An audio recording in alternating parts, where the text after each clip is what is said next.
আগেই বলেছিলাম ডক্টর মোহাম্মদ ইউনূসের সফর মানেই বাংলাদেশের প্রাপ্তি, বাংলাদেশের অর্জন। এই মুহূর্তে তিনি কাতারের সফররত রয়েছেন, তবে সেখান থেকে বাংলাদেশের জন্য দুর্দান্ত দারুণ একটি সংবাদ দিয়েছেন তার প্রেস সচিব মোহাম্মদ শফিকুল আলম।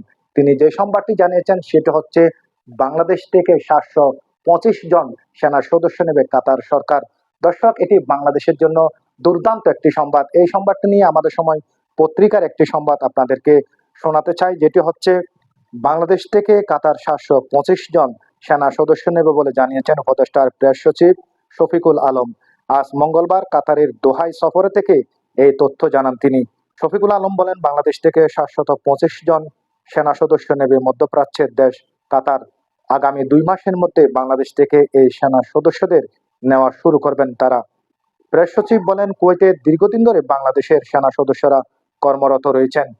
একইভাবে কাতারও বাংলাদেশ থেকে নিয়মিত সেনা সদস্য নিতে চাই।